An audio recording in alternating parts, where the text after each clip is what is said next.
atenção primária em saúde. Como todos sabem, as doenças crônicas elas são um dos principais fatores de risco para agravamento de casos de coronavírus, então é importante nós passarmos essas informações sobre o quadro de fatores de risco, fatores de proteção associados à doença e com dicas importantes para a população para se proteger, prevenir e não deixar de seguir os tratamentos recomendados para doenças crônicas em detrimento da situação de pandemia que nós estamos vivendo no mundo.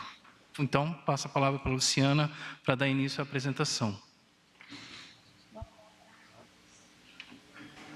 Boa tarde a todos e todas que estão aqui, que estão nos ouvindo. A gente vai falar um pouquinho agora de algumas informações que nós temos do Vigitel. Pode passar. O Vigitel é um inquérito populacional brasileiro, ele já está no seu 14º ano e ele é muito tempestivo, porque a gente faz ao longo do ano e no início do ano seguinte a gente já tem resposta.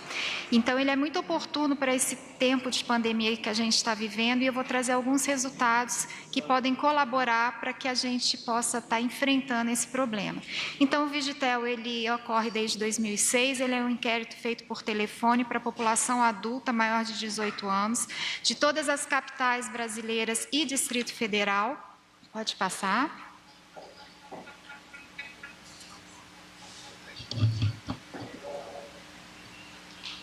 Ele tem como objetivo ver a frequência e a distribuição das doenças crônicas, dos seus fatores de risco e proteção, que nós sabemos que essas doenças crônicas estão aumentando a cada dia mais no nosso país e no mundo.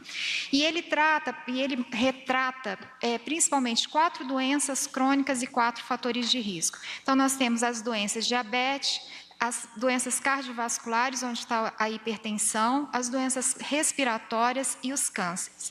Nós temos também resultados para tabagismo, para álcool, para inadequação da alimentação e também de atividade física. Nesse momento, porque algumas publicações têm sido feitas, tem já há algum tempo, de 2, 3 meses para cá, já estão saindo publicações mostrando que tem alguns fatores de risco, e algumas doenças que são fatores muito correlacionados a ter a população de maior risco para o Covid-19. Então, nós vamos tratar aqui de diabetes, hipertensão, tabagismo e obesidade. Pode passar. Então, aqui o primeiro slide, ele mostra o número de brasileiros dessa população residente em capitais. Nós fazemos todo um trabalho estatístico para que represente de fato toda essa população. Ele sai em 2006 de 5,5% e vai para 7,4%. Houve um aumento de 35% da população com diagnóstico médico de diabetes no Brasil. Pode passar. Aqui a gente tem por capital, então eu acho que é interessante esse dado para que as capitais se vejam, né? Então a gente tem aí uma variação de 4,6 em Porto Alegre para 8,6 em Palmas. Então nós temos uma grande variedade entre as capitais. Pode passar. E aí o que nos chama a atenção é que 23% da população acima de 65 anos, a população idosa, ela tem diabetes, ou seja, 3 vezes mais que a população normal. Então, é uma população, de fato, de risco quando a gente olha para essa doença diabetes. E aí, outra informação importante, que são as pessoas de menor escolaridade. Então, já é por si só uma população mais vulnerável. Quando a gente pensa em renda, nós não perguntamos renda no inquérito, mas nós trabalhamos com a escolaridade como um proxy de renda. Então, nós temos 14,8% dessa população com diabetes, ela está concentrada na população de menor escolaridade. Pode passar.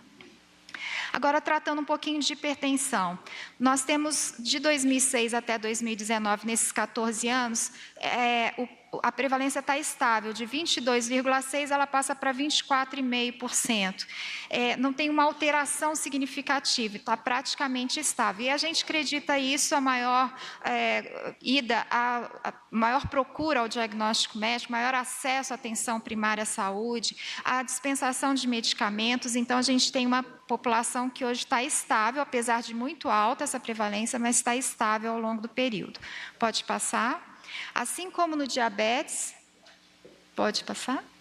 Assim como no diabetes, a gente tem aqui por capital, então a gente tem uma variação aí de 16,9 em São Paulo e 28,5 no Distrito Federal. Então também tem uma grande variação aí entre as capitais.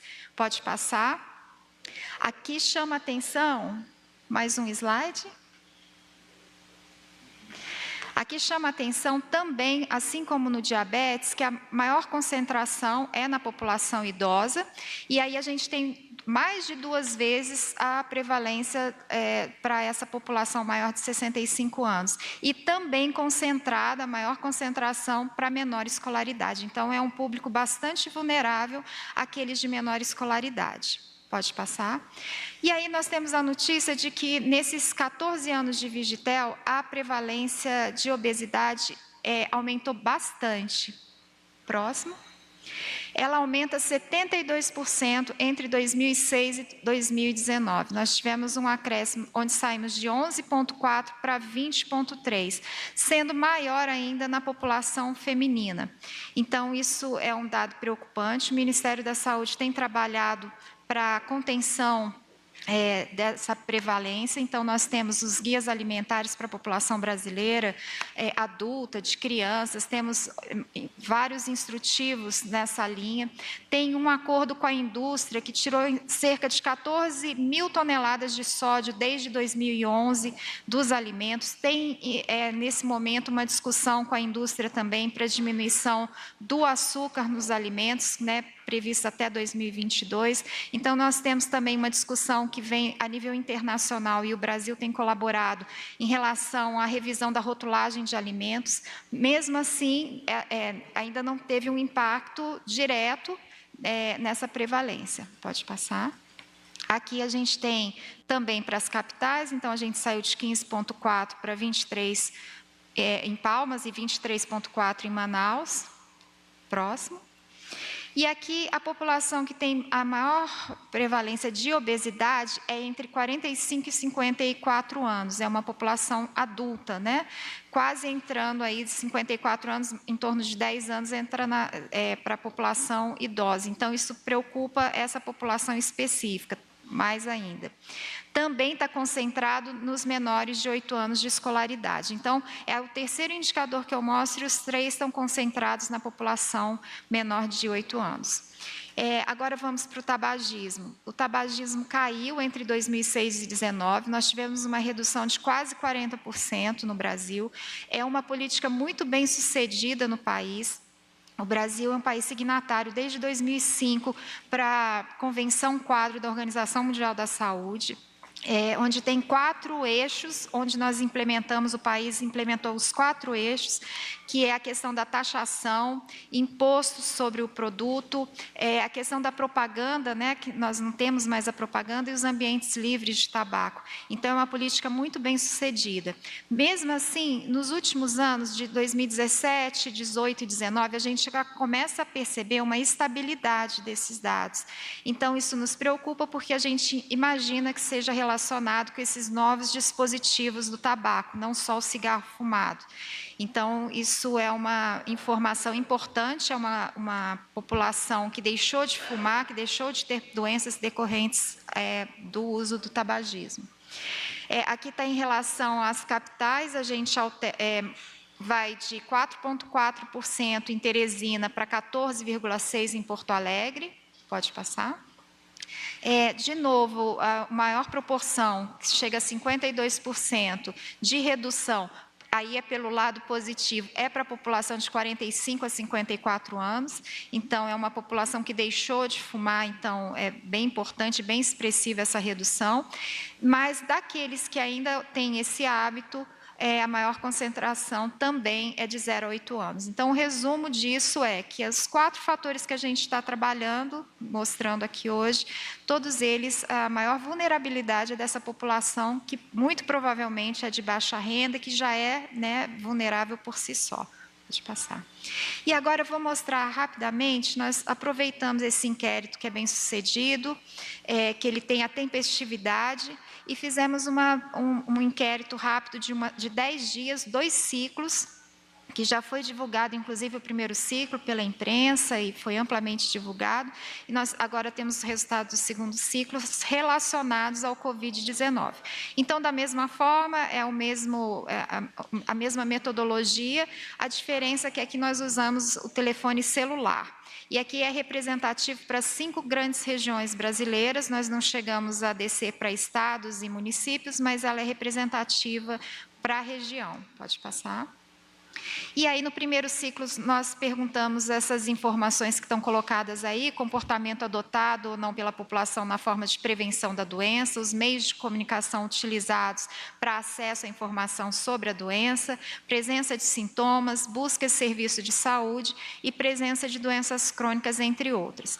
Então, estes resultados já foram apresentados, já foi divulgado a partir do boletim 11 do COI. Pode passar. E aí, nesse segundo ciclo, o que a gente acrescentou? A necessidade de sair de casa e os motivos. Se essa população está confinada em casa, né, pela quarentena, se ela teve necessidade de sair. Nós trabalhamos um pouco isso.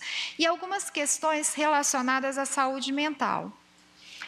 Pode passar.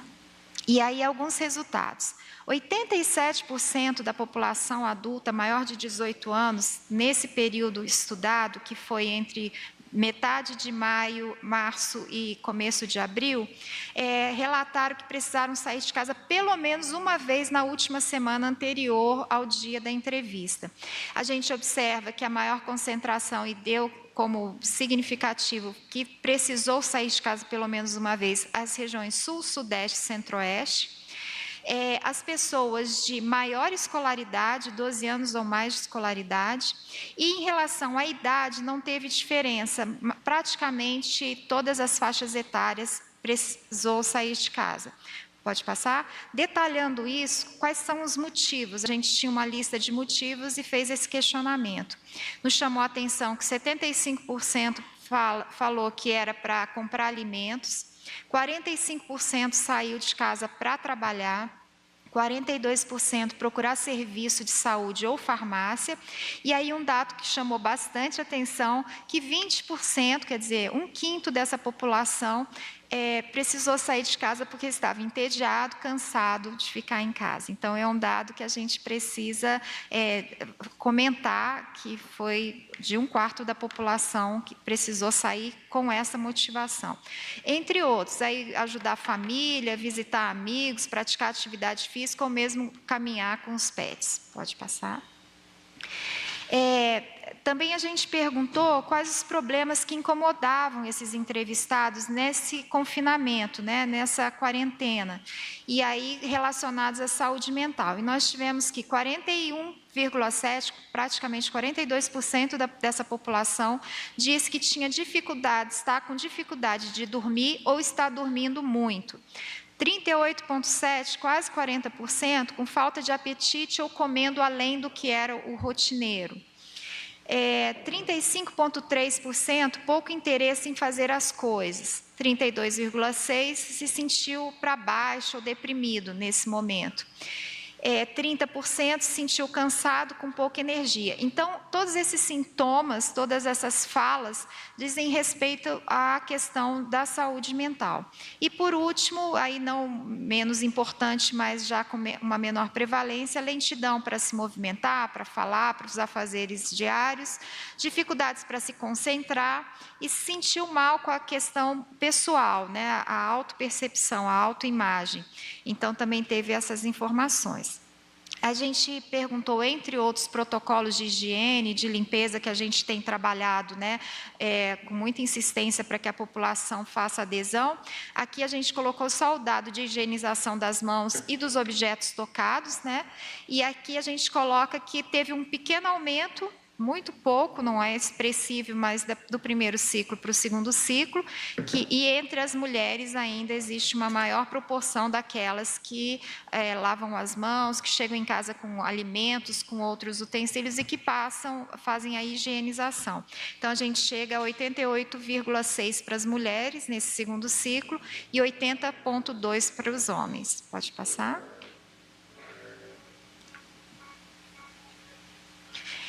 Então, era era isso que eu queria colocar, para que a gente possa observar como é que está o retrato da população brasileira hoje em relação às doenças crônicas e a 2 fatores de risco para as doenças crônicas, e essa informação também importante especificamente sobre o Covid-19, como é que está a percepção da população em relação a isso. Obrigada.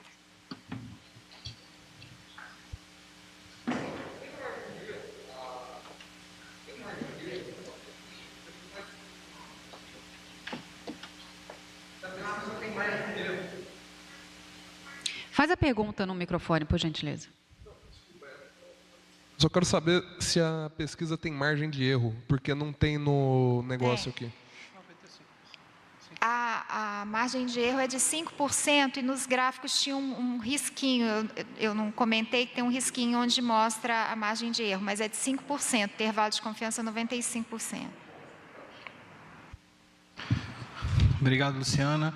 Está aqui presente também a Daniela, porque é fundamental a gente compreender que não somente o coronavírus ele tem afetado com profundidade a saúde da população brasileira, mas também esses fatos que foram colocados, principalmente relacionados à saúde mental e também a doenças crônicas não transmissíveis, a hábitos alimentares, hábitos que muitas vezes são colocados de lado numa situação como essa, elas são fundamentais para serem monitorados e acompanhados, e para isso vai haver a necessidade de um esforço conjunto do Sistema Único de Saúde para que não só haja em relação ao Covid-19, mas também que acolha e acompanhe as pessoas que podem vir a desenvolver ou agravar os quadros de doenças crônicas não transmissíveis. Então, é fundamental não abandonar os tratamentos, procurar as unidades de saúde sempre que for necessário e utilizar o Sistema Único de Saúde em toda a sua completitude, não só especificamente para o Covid, mas tratamento de doenças crônicas e também, inclusive, a questão de vacinação. Então, eu vou passar a parte da atualização epidemiológica da Covid no Brasil. Os dados eles vão ser atualizados hoje a partir das 19 horas, como a gente vem fazendo tradicionalmente, mas até ontem nós tínhamos 438.238 casos confirmados de Covid no Brasil, dos quais 233.880 estão em acompanhamento pelos serviços de saúde ou estão dentro dos hospitais e dentro das residências.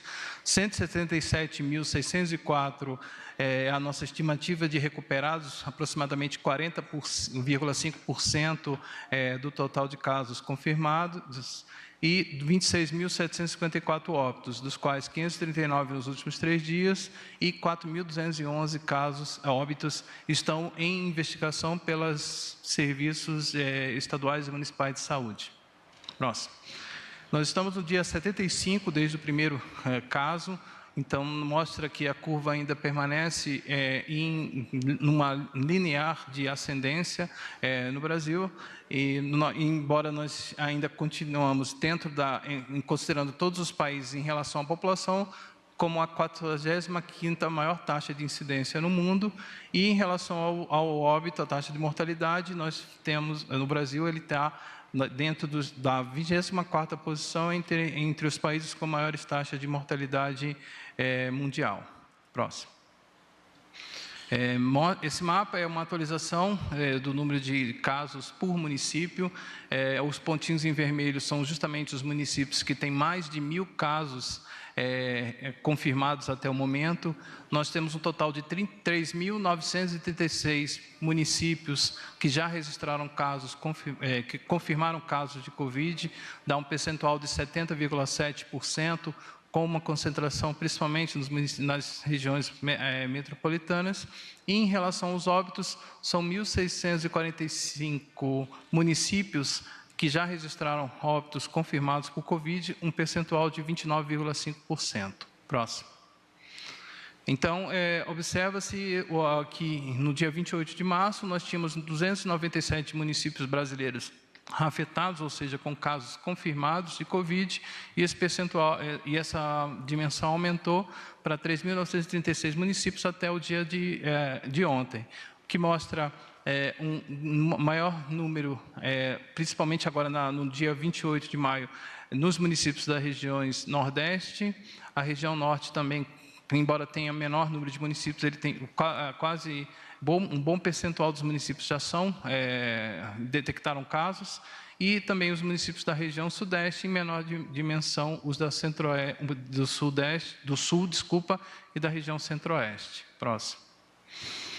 Em relação às hospitalizações, até o momento foram registrados no nosso sistema de vigilância epidemiológica da gripe 192.801, desculpa aí, tem um pequeno erro, mas 192.801 hospitalizações por síndrome respiratória aguda grave até a semana epidemiológica 21, que encerrou, que está em andamento no momento, dos quais 65.758 casos foram confirmados por Covid-19, 1.936 por influenza, 2.402 por outros vírus respiratórios, 66.170 não especificados, ou seja, não foi possível identificar nenhum tipo de vírus ou outro agente etiológico que pudesse explicar a ocorrência dessa síndrome respiratória aguda grave, e outros 56.535 casos estão em investigação. Então, além de enfatizar que as hospitalizações elas estão bastante concentradas em relação ao Covid-19, é importante enfatizar, é importante colocar que o vírus influenza, especificamente o influenza H1N1, ele tem sido identificado no Brasil. Nós estamos com uma campanha de vacinação contra a gripe com foco nos grupos prioritários em andamento, e é fundamental que as pessoas que fazem parte dos grupos de risco, que ainda não se vacinaram, procurem o quanto antes realizar a vacinação. E, por conta dessa questão de baixa cobertura, de baixa alcance da meta de cobertura vacinal nesses grupos prioritários, é que nós, do Ministério da Saúde, em comum acordo com os estados e municípios, estamos prorrogando a campanha de vacinação contra a gripe no Brasil, até que encerraria agora no dia 5 de junho, para o dia 30 de junho, dando mais uma oportunidade para que as pessoas que, principalmente, que fazem parte dos grupos de risco, os grupos que têm maior possibilidade de aumentarem em relação às hospitalizações e até mesmo evoluir para óbitos por influenza, pelos 3 tipos de influenza, mas especificamente pela influenza H1N1, possam procurar de forma organizada as unidades de saúde, os postos de vacinação e atualizar o seu cartão de vacinação. Próximo. Em relação às hospitalizações de SRAG que evoluíram para óbito, foram 41.621 hospitalizações em geral de síndrome respiratória aguda grave, nos quais houve uma evolução para óbito, das quais 22.543 foram por Covid-19, 246 por influenza, 214 por outros vírus respiratórios e outras 14.373 não foi identificada a presença de nenhum tipo de vírus ou agente etiológico. E outras 4.245 óbitos por síndrome respiratória aguda grave estão em investigação. Próximo. Essa é uma atualização, toda vez a gente enfatiza esse ponto, existe sim uma demora na realização dos diagnósticos por vários fatores. Acho que o principal é o momento que a amostra é coletada, que vai ser processada dentro dos laboratórios. Apesar de nós termos tido um aumento muito acentuado em relação ao número de diagnósticos e uma diminuição do tempo em que leva da coleta até o diagnóstico, a gente ainda tem atualizações retrospectivas, tanto de casos quanto de óbitos. Por exemplo, nas últimas 24 horas, isso em relação ao dado de ontem, foram 1.087 registros de óbitos por Covid, dos quais 202 ocorreram efetivamente nos últimos 3 dias, ou seja, quase 18,5%. O restante desses óbitos, eles foram atualizados, eles se referem a outras datas anteriores. Ou seja, não ocorreram 1.087 óbitos em 24 horas. Quando a gente observa retrospectivamente a ocorrência de óbitos no Brasil, a gente identifica que, com essa atualização, o dia 5 de maio foi o dia em que ocorreram o maior número de mortes por Covid-19 no Brasil, com 608 óbitos. Esse, sim, é o nosso, infelizmente, é o número de ocorrências de óbitos num único dia no Brasil. Só para que haja essa compreensão em relação à dinâmica e ao número de casos que são atualizados, que são registrados, que são 1.087, só que eles ocorreram de forma espaçada, e a gente tem trabalhado junto com os estados e municípios no sentido de diminuir cada vez mais a demora para a liberação dos resultados laboratoriais, como vou colocar um pouco mais à frente. Em relação aos óbitos por Covid, de acordo com a idade e grupos de risco, 70% dos óbitos, até o momento, notificados no CIVEP gripe, são de pessoas acima de 60 anos de idade, e 62% das pessoas, independente da idade, apresentaram pelo menos um fator de risco, como cardiopatia, diabetes, doença renal, neurológica, pneumopatia, obesidade, imunodepressão e asma. Então, enfatiza aquilo que foi colocado anteriormente, da importância das pessoas que fazem parte desses grupos de risco, que apresentam condições crônicas que favorecem o agravamento de doenças respiratórias, como influenza, como Covid-19, entre outras, mantenham a medicação em dia, mantenham um cuidado adicional, justamente no sentido de se prevenir e evitar a infecção por vírus respiratórios, como o Covid-19. Próximo. Uma novidade que a gente vai divulgar aqui, eu acredito que nos próximos minutos, é o novo boletim epidemiológico da semana 21, boletim epidemiológico 17, que traz uma análise da semana retrospectiva, em que a gente pode observar que o Brasil ele tem a dinâmica da transmissão do Covid, ela é diferente em relação a cada localidade. Nós estamos passando por um aumento, uma diminuição, já um término do período de sazonalidade para a transmissão de vírus respiratórios nas regiões Norte e Nordeste, e por isso que elas foram as mais afetadas nesse momento, em termos tanto de pressão para hospitalar, como também de número de casos e de óbitos por Covid-19, mas também a gente percebe que as outras regiões, excetuando os municípios, as regiões metropolitanas de São Paulo e Rio de Janeiro,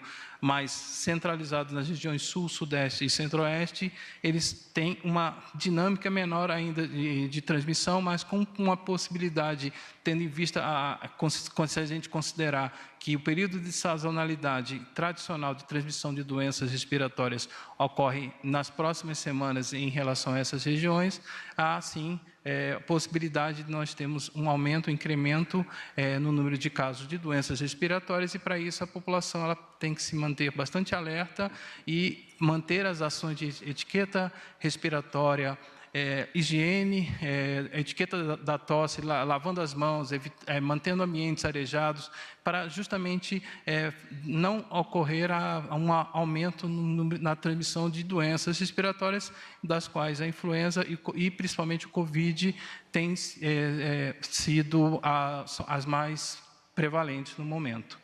Esse boletim ele também tem informações que são sempre solicitadas sobre os casos de síndrome respiratória aguda grave por Covid envolvendo crianças, gestantes e adolescentes, além de informações sobre vigilância laboratorial. Então, umas informações que a gente pode colocar no boletim, que vão estar disponíveis em instantes, é que até o momento foram identificadas 484 gestantes com Covid no Brasil. desde o início do ano, dos quais 36 gestantes evoluíram para óbito. E esses óbitos eles estão sendo investigados pelo Sistema de Vigilância da Mortalidade Materna, Infantil e Fetal, justamente para a gente entender a dinâmica de ocorrência desses casos e, principalmente, trazer informações adicionais de formas, maneiras de tanto do serviço alcançar e ter uma resposta efetiva em relação à ocorrência desses desfechos fatais, como também identificando a dinâmica de ocorrência desses casos. Em relação às crianças, considerando as crianças menores de 12 anos, 662 crianças já foram confirmadas por Covid-19 no Brasil, dos quais 62 evoluíram para óbito. E, em relação aos adolescentes com idade acima de 12 anos até 18 anos de idade, foram 254 adolescentes confirmados por Covid-19 no Brasil, dos quais 37 evoluíram para óbito. Todas essas informações, com maior nível de detalhe, vão ser divulgadas no Boletim Epidemiológico 17. Próximo. Em relação à vigilância laboratorial, próximo, nós temos, até o momento, 3.129.808 exames do tipo RT-PCR distribuídos para os laboratórios centrais de saúde pública. 2.641.006 estão em estoque nessas unidades e 488.802 exames já foram analisados e o registro foi feito no Sistema de Gerenciamento de Ambiente Laboratorial do Ministério da Saúde. Próximo. Desse total, 677.766 exames já foram solicitados. Então, se nós temos 677.488 foram realizados, a gente tem uma quantidade de exames nesse momento sendo processado por todos os laboratórios de saúde pública do Brasil. Próximo. Em relação ao número de exames realizados com suspeita de Covid por dia, a gente pode observar que houve um aumento ao longo das semanas no número de exames realizados e no qual a gente partiu de uma média geral. Nós temos uma média geral de 33.837 exames realizados por semana. Se a gente considerar somente os últimos 30 dias, a média foi de 55.491 exames realizados por semana, considerando os últimos 30 dias, o que mostra que a rede laboratorial tem dado uma resposta à altura e bastante efetiva em relação aos exames de coronavírus no Brasil. Próximo. Em relação aos processados, aí eu repetindo, seus 667.766 exames solicitados e 488.000 analisados, que dá aproximadamente 72% dos exames já processados e o restante em processamento. Aí são as diferenças em relação a cada uma das unidades da federação. Próximo. Esse é um dado importante para colocar que no Brasil ele leva mais de 50% dos exames que são solicitados no Brasil, eles têm a sua análise, entre o período de coleta e análise, que leva aproximadamente 2 dias. 24% ele leva de 3 a 5 dias para sair o resultado.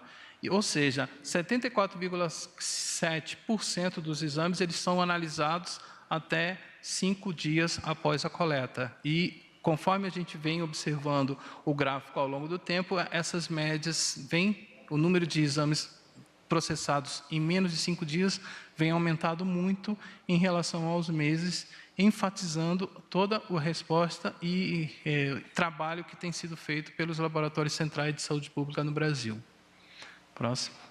E quando a gente junta todos os laboratórios públicos com os 5 principais redes, não são 5 principais laboratórios, são as 5 principais redes de laboratórios privados no Brasil que processam exames de coronavírus, nós temos 488.802 exames analisados nos laboratórios públicos, 441.211 nesses laboratórios privados, desses 5 maiores redes, totalizando 930.013 exames realizados. Uma positividade na rede pública de 26%, na rede privada 29%, é uma diferença pequena em relação à questão de positividade. Mas nós temos no Brasil atualmente 4.428 exames para cada 1 milhão de habitantes. Próximo. Então, é isso. Na próxima terça-feira, nós iremos realizar a atualização dessa última semana. Nós tomamos a decisão de analisar os casos por semana, justamente porque a gente tem acompanhado semanalmente a evolução desses casos e principalmente, compreendendo melhor a dinâmica de transmissão do Brasil. O Brasil não é um país que a gente possa considerar que tem uma média de casos, porque justamente há essa diferença por região, então, e os dados eles estão disponíveis nas plataformas oficiais, os dados diários estão sendo atualizados diariamente nas nossas plataformas no painel covid.saude.gov.br e demais informações, inclusive o boletim epidemiológico 17, estarão disponíveis na página do Ministério da Saúde. Obrigado.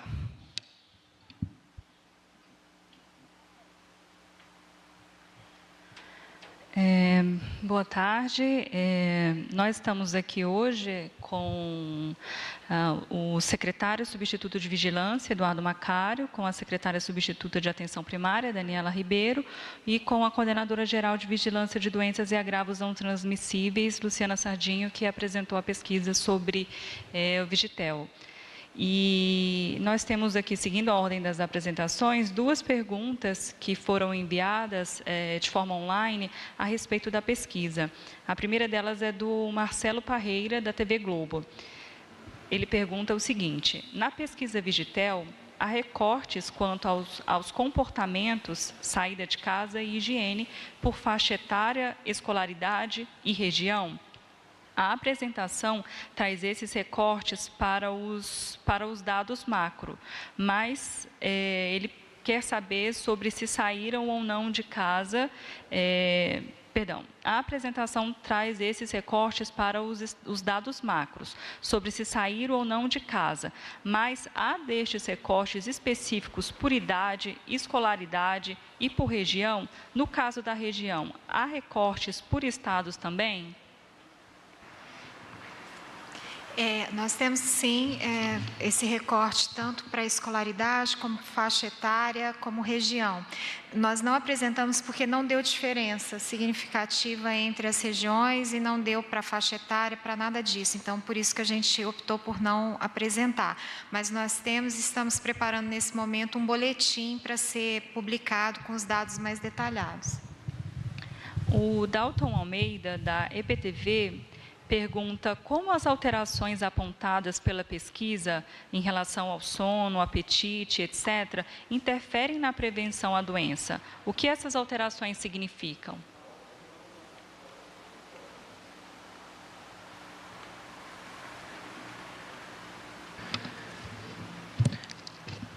Então, a situação e a resposta dessa pesquisa, ela só reforça a necessidade da continuidade do tratamento das pessoas que têm algum tipo de doenças crônicas, como diabetes, hipertensão. E isso que é importante, que os gestores municipais, eles permitam esse acesso dessas pessoas para dar continuidade dessa atenção que as pessoas precisam para não piorar ou, pelo fato da questão da pandemia, ela já está dentro de casa, e ela não se tratar, não tomar o remédio e, na verdade, ela vai acabar enchendo os hospitais com o agravamento da doença.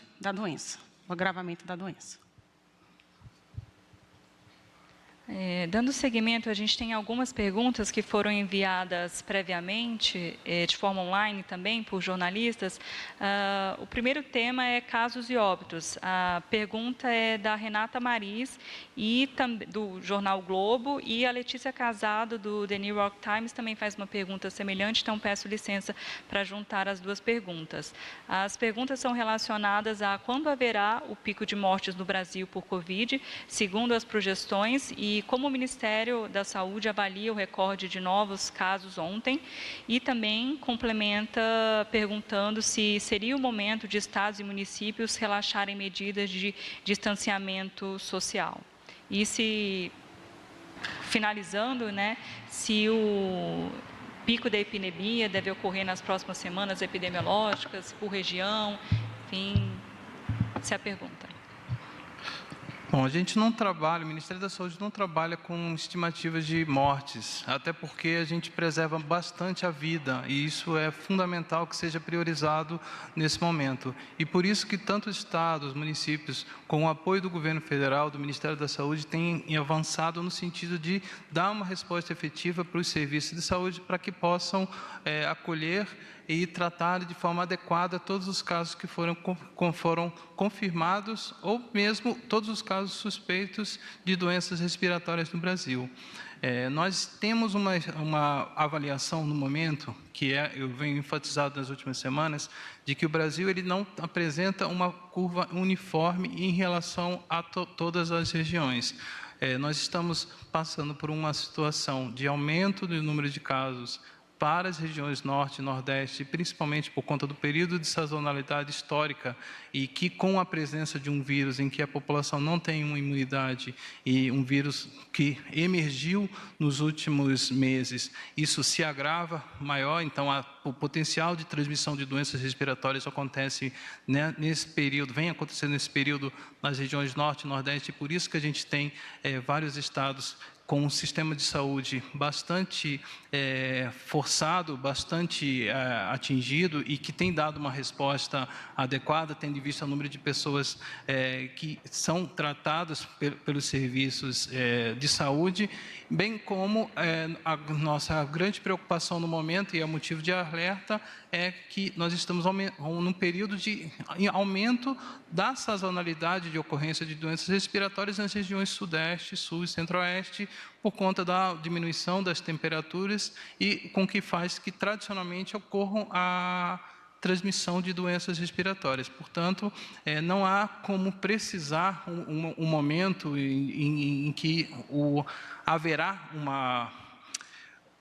como se diz, um pico único no Brasil. Isso aí a gente não tira em consideração, a gente observa os casos por região, por estado, por localidade e os gestores de saúde, tanto estaduais quanto municipais, têm acompanhado isso diariamente para justamente fazer o manejo das ações necessárias, principalmente com o reforço na rede, tanto de testagem, justamente para a gente identificar os casos novos, monitorar esses contatos e tentar prevenir novas infecções, além da questão do tratamento, como também evitar que esses casos evoluam para um caso grave e óbito. A Érica Montenegro, do Jornal Metrópolis, ela também faz uma pergunta em relação ao pico da doença, mas acredito que já tenha sido contemplado na fala do secretário, e ela complementa perguntando em relação às diretrizes para estados e municípios que seriam apresentadas. Ela quer saber se o Ministério da Saúde abandonou essa estratégia. A estratégia de avaliação de risco, ela continua, ela está sendo discutida, foi apresentada de forma técnica e está sendo discutida entre o ministro e o Conselho de Secretários Estaduais e Municipais de Saúde, justamente para sua divulgação e efetivação. A próxima pergunta é da Bruna Lima, do Jornal Correio Brasiliense. Ela pergunta o seguinte: o Brasil está em escalada de casos e mortes de Covid e, como informado pelos técnicos da própria pasta em ocasiões recentes, ainda não atingiu o pico. A OPAS diz que a América Latina é hoje o epicentro da pandemia, sendo puxada pelo Brasil. A interiorização da doença começa a ganhar força. Isso preocupa o Ministério da Saúde? Quais são as estratégias para barrar essa evolução, para a interiorização? Conforme os números mostram, realmente o Brasil ele tem um grande número de casos e sendo identificados semana por semana em diferentes momentos, como para cada região. Logicamente, o Brasil é um país continental, é o maior país das Américas, e isso realmente preocupa tanto do ponto de vista de ação, de envolvimento e de política de prevenção, de assistência, e é isso que o Ministério da Saúde vem fazendo, que o Sistema Único de Saúde vem fazendo, de reforçar as medidas justamente para que ocorra tanto a prevenção do ponto de vista para evitar novas infecções, com aconselhamentos para que as pessoas utilizem as medidas de etiqueta respiratória, lavando as mãos, deixando os ambientes arejados, evitando se expor de forma desnecessária, principalmente as pessoas que têm maiores fatores de risco para agravamento, assim como reforçando as unidades as unidades hospitalares com serviços e tecnologias, justamente para casos sejam solicitadas para que novos casos deem entrada no sistema de saúde, ele possa responder de forma adequada. Nós temos ainda mais uma pergunta, dessa vez sobre o tema testes, da Natália Cancian, da Folha de São Paulo. E aí, após essa pergunta, a gente vai abrir para as perguntas presenciais e depois retoma também com as perguntas que foram enviadas durante a apresentação de forma online. A pergunta da Natália Cancian é o seguinte: quantos laboratórios da rede privada ainda deixam de enviar o resultado de testes ao Ministério da Saúde? Ainda sobre testes, qual a previsão da pasta para implementar os postos volantes para testagem em cidades acima de 500 mil habitantes? Tá, então, no momento, nós conseguimos as informações, já estamos sendo alimentados pelas informações das 5 maiores redes de laboratórios do Brasil. Para vocês terem uma ideia, o Brasil ele tem 8.911 laboratórios privados registrados dentro do Cadastro Nacional de Estabelecimentos de Saúde.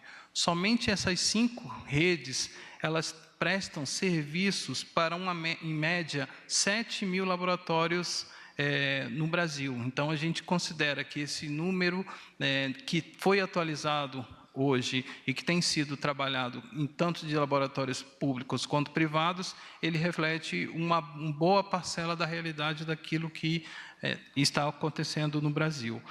A portaria que está sendo trabalhada justamente para que normatize e que se publique, que se notifique compulsoriamente todos os casos positivos e negativos de Covid-19 no Brasil, ela está sendo finalizada e ela prevê que 100% dos laboratórios privados que realizam diagnóstico, eles informem para o Sistema Único de Saúde sobre os resultados.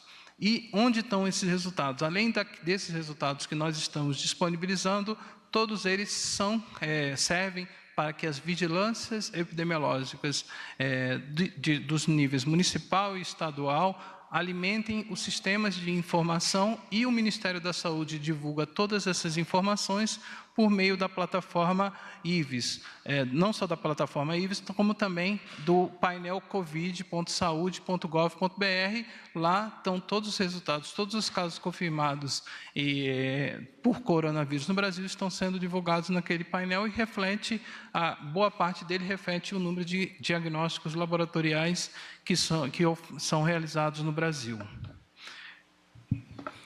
Vamos às perguntas. Em relação à qualidade da realização das amostras, os nossos laboratórios públicos, eles têm um nível de qualidade bastante bom, assim, nós temos um nível de excelência em termos de diagnóstico, bem como os laboratórios privados. Desses, das 5 redes, principalmente, a gente tem um certo grau de confiabilidade, eles seguem todos os pré-requisitos dos processamentos e dos diagnósticos, o que a gente considera que o Brasil ele tem um nível de qualidade de excelência em termos de diagnósticos laboratoriais. Primeira pergunta presencial é da Luana Karen, da TV Brasil. Olá, boa noite. O senhor falou em algum momento que a gente está terminando a sazonalidade, a época que propicia a propagação do vírus nas regiões norte e nordeste, e aí eu queria saber se isso significa que o vírus pode descer com mais força para as regiões, para a região sul, especialmente para o centro-oeste, já que o sudeste já está sendo bastante afetado, se isso pode agravar agora, se seria essa descida da sazonalidade para cá, se isso significa isso. Eu também queria saber se, não sei se o senhor respondeu em algum momento, eu me perdi aqui, mas sobre se o Ministério ainda trabalha nas diretrizes do distanciamento social, tendo em vista que muitas cidades estão adotando medidas de relaxamento nesse momento. Eu acho que o modelo que a gente trabalha é um modelo de transmissão de doenças respiratórias que segue um padrão de sazonalidade histórico. Então, para todos os casos de doenças respiratórias, se a gente observar a série histórica de 10 anos, as regiões norte e nordeste, elas tiveram um aumento em maior ou menor proporção nesses meses, nos primeiros meses do ano, janeiro, fevereiro, março, abril e maio. E a partir de abril, maio, junho, julho, agosto, começa essa mesma tendência histórica de transmissão de doenças respiratórias para os estados da região sul, sudeste e centro-oeste. Então, não é que haverá uma migração do vírus. Historicamente, a gente já entende esse processo de transmissão e agora nós temos um adicional, que é um vírus novo, que emergiu em menos de 6 meses, saiu de uma cidade da China e passou para todo o mundo, e numa população que não tem uma imunidade, que está tendo contato com esse vírus pela primeira vez. Todo dia a gente aprende mais informações, conhece mais a dinâmica desse vírus, então por isso que a gente considera que nós estamos passando por uma situação bem complexa em relação aos norte e nordeste, por conta da série histórica, mas não é motivo para que todas as medidas elas sejam desconsideradas, tanto do ponto de vista individual, como também do ponto de vista do reforço dos serviços de saúde para que possam dar a resposta efetiva a essa doença. Mesma coisa, os estados das regiões sul, sudeste, centro-oeste, tirando a região, como eu falei, essa região de São Metropolitana de São Paulo, Rio de Janeiro, mas que esses estados eles precisam cada vez mais se preparar, reforçando os seus serviços. A interiorização é um fenômeno, é uma situação real que a gente tem observado em termos de transmissão, então o Sistema Único de Saúde tem que estar bastante preparado para toda essa situação que virá e que vem se desenhando, na medida em que o principal objetivo é salvar as vidas. Quanto mais vidas a gente puder salvar, e a gente considera que o trabalho tem que ser feito de forma bastante adequada. Próxima pergunta é Gustavo Garcia, Portal G1. Boa tarde. Secretária Luciana, como é que o Ministério da Saúde avalia os dados das pessoas que estão saindo de casa, né, da pesquisa que foi feita? É um número esperado? Veio acima do esperado pelo Ministério da Saúde, esses dados das pessoas que estão saindo de casa? E se essa pesquisa ela vai embasar uma campanha de conscientização das pessoas? Porque eu lembro que o ministro Tais falava no lançamento de uma campanha publicitária explicando, né, as medidas de combate ao coronavírus. Queria saber em que pé que ficou isso e se essa pesquisa vai ajudar aí o Ministério a embasar uma campanha. Obrigado. Nós não tínhamos uma expectativa de quanto esperar, né? Porque ela foi muito rápida, desde que começou então a pandemia, a gente colocou essa pesquisa na rua, primeiro ciclo, e de fato, por exemplo, essa informação do que eles estavam fazendo, se estavam saindo de casa, não estava no primeiro ciclo, a gente colocou no segundo. Mas nós já entregamos esses resultados para a nossa assessoria de comunicação, para reforçar o que já vem sendo feito como comunicação oficial do Ministério da Saúde, seja por meio do portal, pelo Disque Saúde, pelas mídias sociais. Então, nós vamos reforçar o que já vem sendo vinculado, para reforçar, não vamos ter uma outra ação diferente, é reforçar o que a gente já vem fazendo nesse período todo. A última pergunta presencial é do Caio Peixoto, Poder 360. Boa noite. Eu queria saber, voltar no tema dos problemas que incomodaram as pessoas na última semana por causa do isolamento, que é esse gráfico que mostra dificuldade de dormir, falta de apetite, etc. Eu queria saber, disso tudo que foi apresentado, qual que o Ministério da Saúde julga mais preocupante e se existe uma estratégia já para lidar com esse tipo de complicação que aparentemente está aparecendo por causa do isolamento.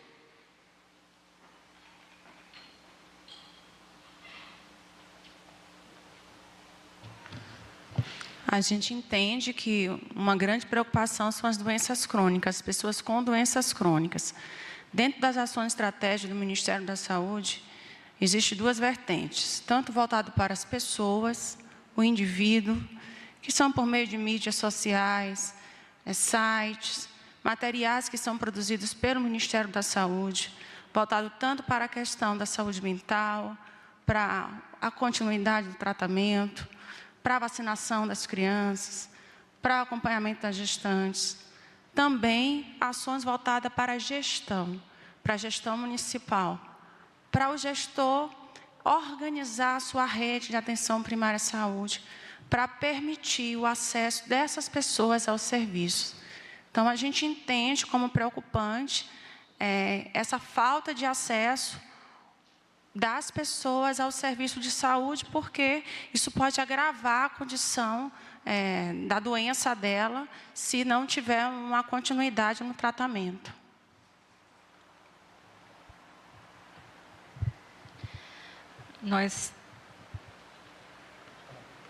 Nós retomamos aqui as perguntas enviadas de forma online pelos jornalistas e temos uma pergunta do Marcos Sérgio Silva, do Portal UOL.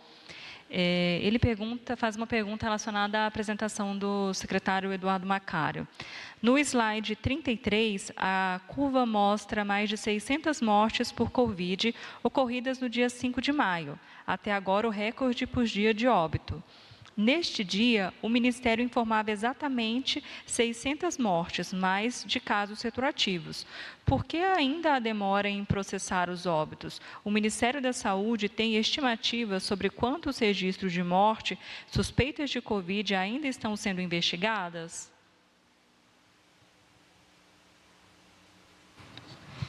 Pode botar lá no slide, por favor? Então, essa é uma situação como eu enfatizei outras vezes, mas existe ainda uma demora para a conclusão da investigação, tanto de casos quanto de mortes por Covid no Brasil. E por isso que há esse atraso na divulgação. Não é um atraso provocado pelo Ministério da Saúde, é uma consequência de toda uma rede, de todo o processamento que a informação ela vem desde a unidade de saúde do hospital, do município, do estado, e conforme vocês viram, só em termos de hospitalização, nós temos quase 200 mil hospitalizações por síndrome respiratória aguda grave no Brasil. Então, a gente tem trabalhado muito com os estados e municípios no sentido de diminuir esse atraso. Inclusive, essa semana, falei pessoalmente com alguns secretários de saúde, com algumas equipes de vigilância epidemiológica, no sentido de promover ações que visem a melhoria da qualidade e da oportunidade do registro de informações do Brasil. Eles, inclusive, estão vendo alternativas, redirecionando equipes, recompondo equipes. O Ministério colocou à disposição, existe um banco de profissionais que possam ser contratados de forma temporária, não só para as ações de enfrentamento direto na linha de frente de profissionais de enfermagem, médicos e entre outros profissionais de saúde, mas também pessoas que têm uma capacidade de dar esse reforço nesse momento na atualização dos registros. Porque vocês imaginam, tem todo um procedimento de o paciente deu entrada no hospital, é coletado a amostra, essa amostra vai para o laboratório tem uma quantidade de exames a serem processados, esse processamento ele não se dá automático, ele tem várias etapas, desde a parte de recebimento da amostra, extração do RNA, amplificação, realização do exame, resultado, digitação do resultado no sistema laboratorial, depois retorno para a vigilância epidemiológica que vai registrar dentro do sistema de informação.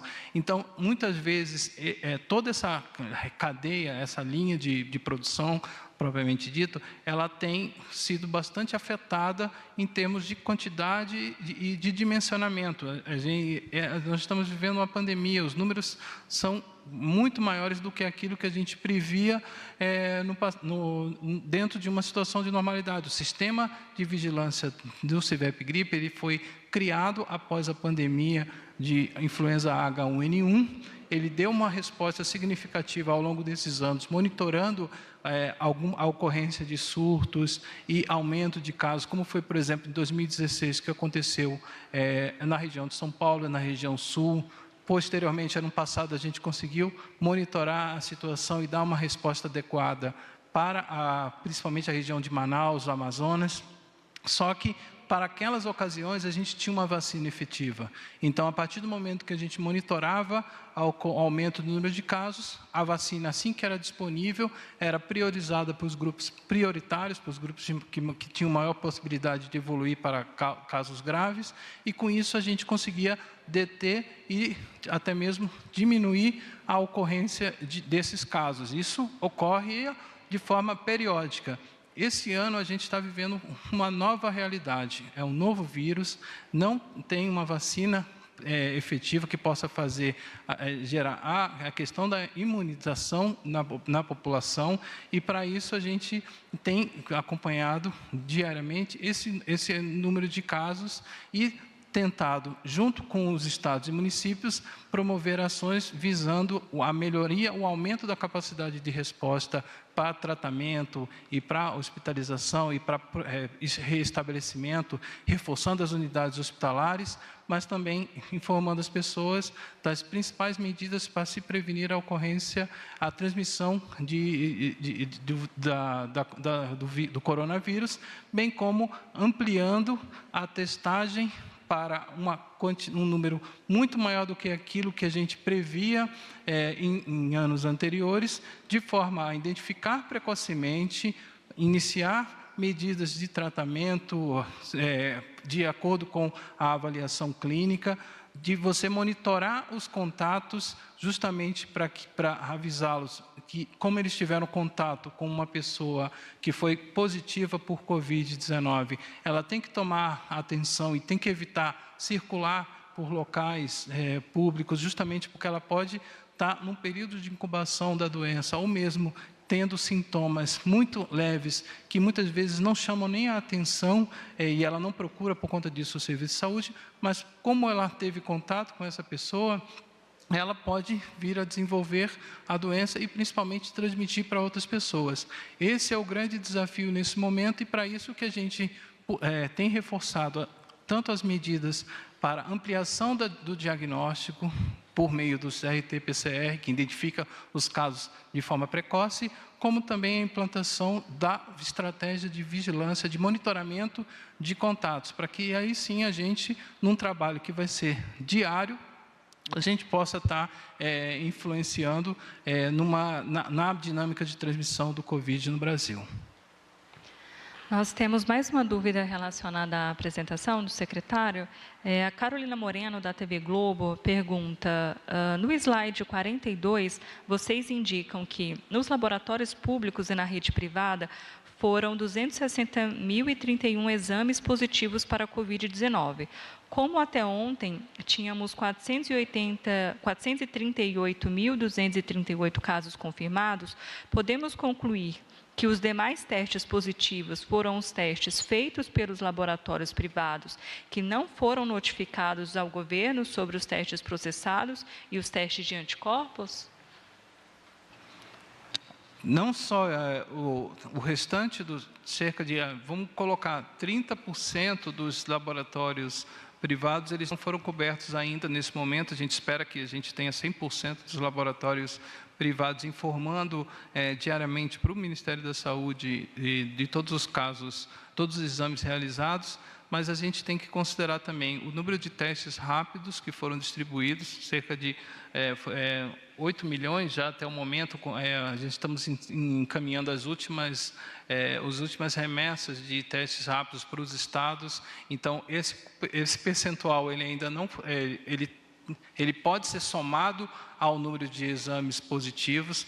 Tem os diagnósticos clínicos, epidemiológicos, que uma pessoa que apresentou o sintoma da doença e ela teve contato nos últimos 14 dias com a pessoa positiva para a Covid, e que se essa pessoa não teve condição de coletar a amostra por alguma situação, a orientação é que se conclua esse caso pelo critério clínico epidemiológico, e também outras modalidades que estão sendo trabalhadas especificamente na questão dos exames de imagem de tomografia, que a gente tem estudado para sua incorporação como um critério de confirmação de casos de Covid, caso não seja possível e viável a realização dos exames laboratoriais. Então, é um conjunto de informações que vem se somar a todos esses casos, que dá realmente a dimensão dos casos confirmados de Covid no Brasil, informados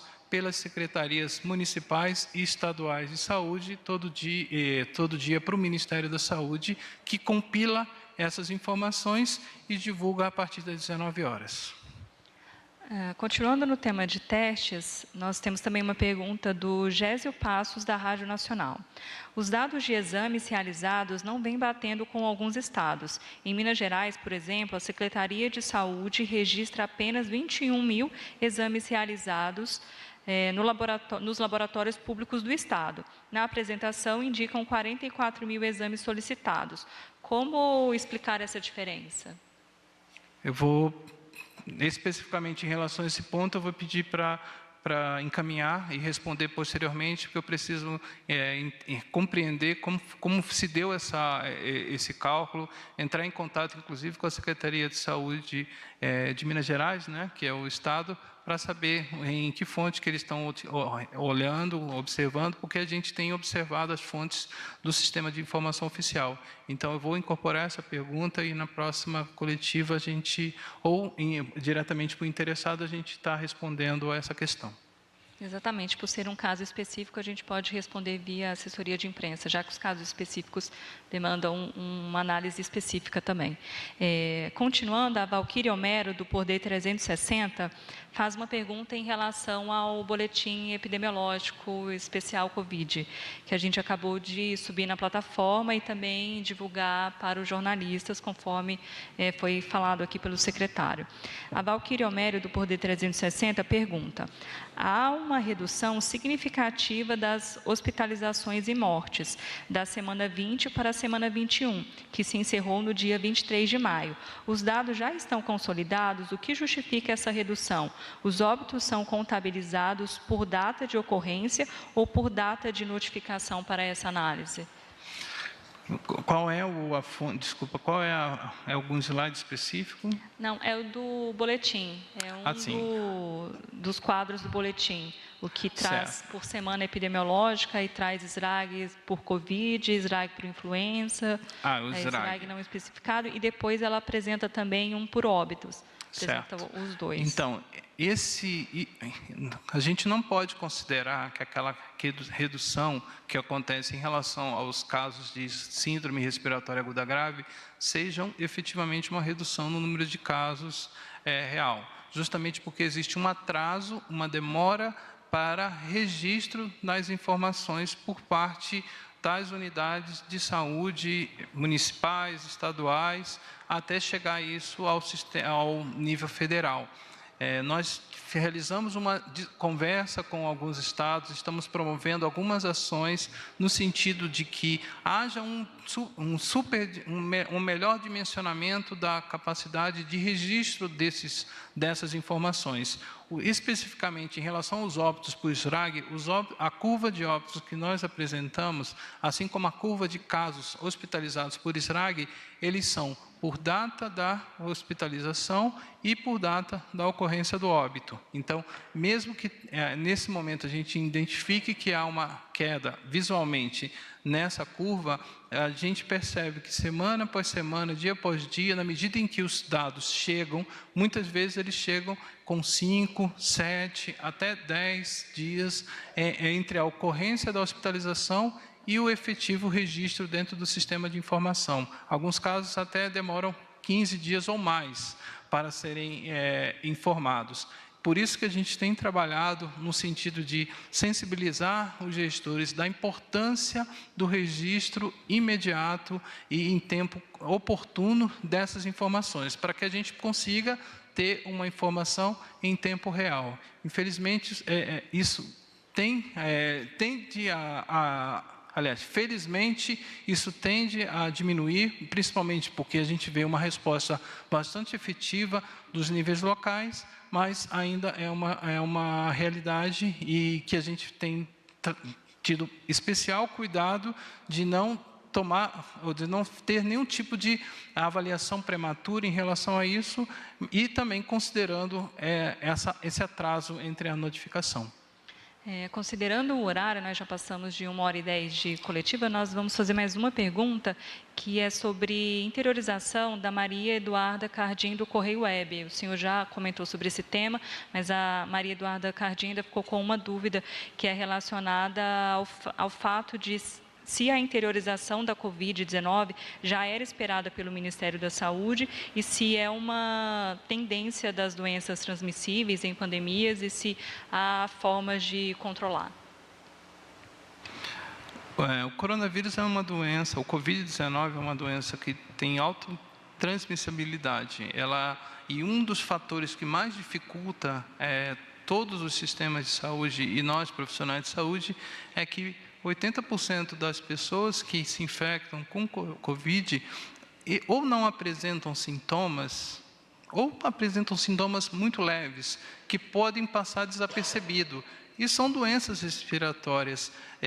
Muitas vezes a gente considera elas como comuns.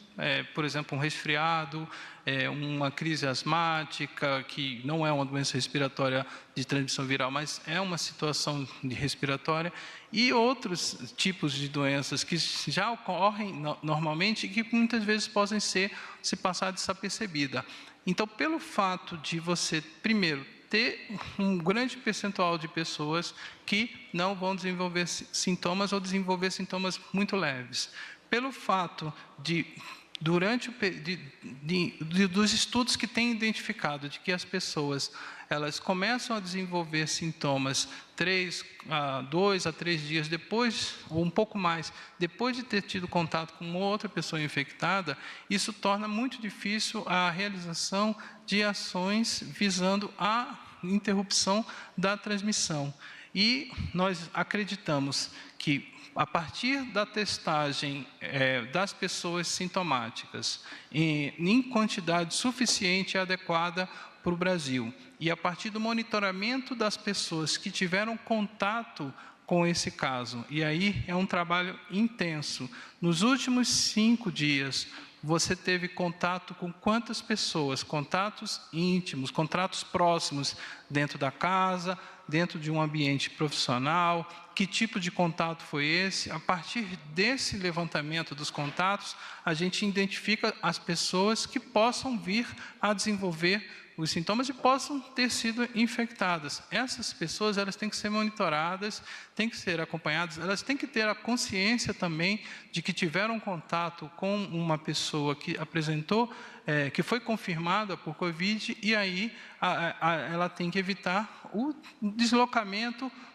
entre áreas, entre locais, justamente para prevenir a ocorrência de novas transmissões. É um processo muito exaustivo, o mundo vem realizando isso, os países têm apostado muito na questão do monitoramento de contatos, que não é fácil, mas é viável para determinadas situações. Por exemplo, a gente pode implementar esse tipo de estratégia em áreas mais vulneráveis, de grandes aglomerados, justamente para prevenir a ocorrência de surtos dentro daquelas regiões. Mesma coisa os municípios. A gente fala de que 70% dos municípios já identificaram casos, mas muitos municípios identificaram poucos casos, 1, 2, 5 casos. Então, é possível fazer o monitoramento para evitar que aquele primeiro caso que seja identificado naquele município, ele se torne um surto. Por isso que, o primeiro ponto, testagem, como a gente vem avançando na ampliação da capacidade de testagem no Brasil, e monitoramento de contatos. Essa vai ser a grande dinâmica que as vigilâncias vão estar realizando, além das outras medidas que vão sendo divulgadas, vão sendo discutidas entre os níveis estadual, federal e municipal. E a questão da interiorização, só para concluir, é uma realidade no Brasil. Agora, não é uma interiorização igual. Ela tem casos que foram identificados em alguns municípios em bem menor proporção, e rapidamente esses casos eles são identificados, e aí é fundamental evitar que ocorra surtos nessas localidades, assim como tem outros aglomerados populacionais em que você tem um maior número de casos, como é o que ocorre nas regiões metropolitanas do Brasil. Só para finalizar mesmo, o Calil da Rede Manchete Brasil, ele pede um esclarecimento em relação ao horário de divulgação dos casos e óbitos. Ele pergunta por que agora não se consegue soltar os números de casos e óbitos, a atualização, no horário, uma vez que as secretarias passam até às 15, e essa consolidação nas últimas semanas não tem saído, tem saído após as 19 horas. Acho que cabe esclarecimento. Isso foi uma avaliação que nós fizemos em relação a todos os estados, nós fizemos consulta a todos os estados. Eles passam o dia todo contabilizando, analisando, atualizando os sistemas de informação, fazendo as suas coletivas, eles divulgam os dados, informam a imprensa, e a forma mais adequada, o horário mais adequado que a gente viu, que seria eficiente para que a gente divulgasse o balanço geral do Brasil em relação aos casos de Covid, seria após as 19 horas. Então, é um processo acordado que começa desde manhã, com a coleta, avaliação, captação, e conclui agora após as 19 horas, e que nós iremos fazer essa divulgação sempre nesses horários, justamente para que a gente tenha um mínimo de descompasso entre as informações que são divulgadas pelos estados e a divulgação da informação pelo nível federal. Bom, agradeço a todos. A próxima coletiva está prevista para segunda-feira, quando iremos fazer uma atualização em relação à situação da assistência especializada e de entregas, recursos, EPIs e demais materiais, insumos e equipamentos enviados para os estados e para os municípios. Obrigada. Sem mais perguntas presenciais, terminamos então esta coletiva de imprensa. Boa noite a todos.